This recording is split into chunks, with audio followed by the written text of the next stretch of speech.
Johnny Depp. You know the name, you know the faces. But his story is so much more than just the characters he's played. It's a fascinating and pretty wild case study in how a modern celebrity is built up, torn down, and maybe rebuilt.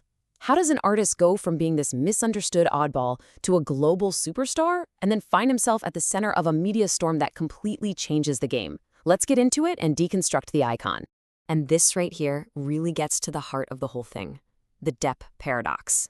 On the one hand, you've got this absolute global box office titan. I mean, the face of one of the biggest movie franchises ever.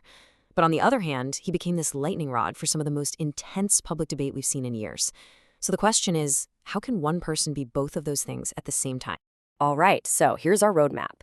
We're going to look at how this icon was constructed, track his rise as an outsider, hit his absolute peak as the Pirate King, then navigate that unprecedented judicial carnival. After that, we'll see his recent turn as an artist in Europe, and finally, try to unpack his very, very complicated legacy. Okay, let's start at the top. And Icon Deconstructed, we're going to examine how you even build and then take apart a modern American icon like Johnny Depp.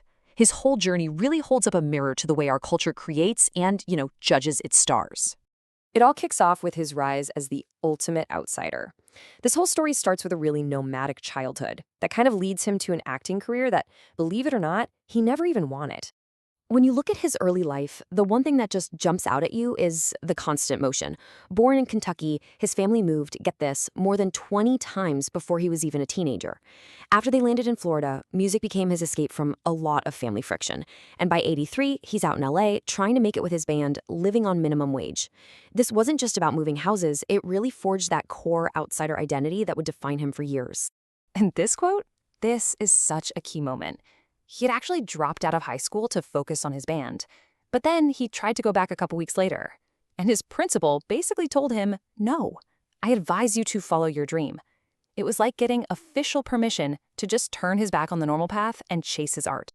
So how does a musician become a movie star? Well, pretty much by accident. He met Nicolas Cage, who told him, hey, you should try acting. So he did. He landed his first role in A Nightmare on Elm Street, but, and this is the key part, he only took the gig to pay rent and keep his band afloat. The acting thing, it was never the actual dream. And then 21 Jump Street happens. Boom! He becomes this overnight teen sensation, plastered on every magazine, and he absolutely hated it. He felt like he was just a marketed product, and he pushed back hard against that heartthrob label. He got so frustrated, he apparently trashed his trailer and was actively trying to get himself fired, just to get out of it. But that same rebellious streak is what eventually launched him to the absolute peak of his career as the Pirate King. This is the story of how one totally bizarre and eccentric performance changed everything and created a new kind of global superstar. Crafting Captain Jack Sparrow was basically an act of pure creative rebellion. He saw pirates as the rock stars of their time, so he famously based the character on Keith Richards from the Rolling Stones. And then he mixed that with the swagger of the cartoon skunk Pepe Le Pew. No, seriously. You could imagine the Disney executives were, well, they were panicked. They were totally convinced his weird, wobbly, kind of drunken performance was going to tank the whole movie. But oh, were they wrong?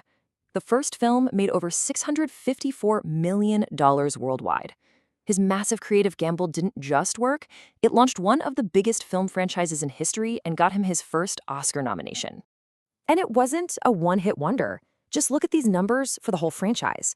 For almost 15 years, across 5 different movies, Captain Jack Sparrow was a global phenomenon. It cemented Depp as one of the most bankable, surefire stars on the entire planet. That incredible peak, though, was followed by the most controversial period of his life by far. So for this next section, we're taking a neutral look, just based on our source analysis, at the 2 trials that came to define not just his career, but a whole decade of his public image. Okay, so it's really important to understand that there were 2 very different legal battles. First up, in the UK in 2020, Depp sued the Sun newspaper. That case was decided by a single judge who found the allegations against him to be substantially true. Then, 2 years later in the US, he sued his ex-wife Amber Heard for defamation. That trial was televised for the world to see, it was decided by a jury, and they ended up finding largely in his favor. So 2 trials, 2 totally opposite outcomes. Because it was televised, that U.S. trial turned into something else entirely, a phenomenon that some academics have called the judicial carnival. It's this idea that the courtroom proceedings just morphed into a giant social media spectacle. I mean, deeply personal and serious testimony was being chopped up and remixed into viral TikToks and memes, basically turning a very real human conflict into online content. And if you want to see just how intense that carnival atmosphere got, just look at the data. Research shows that during the trial, there was a huge disparity in online support. As you can see, pro-Depp content just dwarfed pro-Heard content. It wasn't even close. This created a massive algorithmic echo chamber online that had a huge influence on how the public saw everything. So in the aftermath of all that, Depp made a really interesting and strategic pivot. He turned towards Europe, focusing on his own fine art and independent movies, basically sidestepping the entire Hollywood system. And the results were kind of staggering. His very first art collection, called Friends and Heroes, sold out in just a few hours, and it earned over $3.6 million in a single day. What that proved was that he could still connect with a huge audience and make serious money, completely on his own terms, without a Hollywood studio anywhere in sight. And this wasn't just a one-off thing. He started as King Louis XV in the French film Jean du Barry, which actually opened the Cannes Film Festival. And he got back behind the camera to direct a movie called Modi, about the artist Modigliani. The message was loud and clear. He was charting a new, more independent course in Europe. So where does all of this leave us? Well, it brings us to the big one, his complicated legacy. And the central question is, how will he ultimately be remembered? As a guardian of counterculture? Or as a cautionary tale? Because as it stands right now, his legacy is really split in two. On one side, you have the Guardian, the artist who always championed the weirdos and the outcasts, the actor who could completely disappear into his roles. And on the other side, you have the cautionary tale, a story about what happens at that really volatile intersection of personal struggles and unimaginable global fame. And now, a lot of industry analysts are watching what some are calling his last chance saloon, a bunch of upcoming movies that are really going to test if he can make a major Hollywood comeback. We're talking about a dark take on Dickens, an action thriller with Penelope Cruz, and get this, a new Terry Gilliam comedy where he's supposedly going to play Satan. And that leaves us with one final huge question to think about. As he steps into this next chapter, what is his final act going to be? Will it be a story of redemption, where he reclaims his spot at the top? Or will it be a story of artistic isolation, where he continues to create, but from the outside looking in?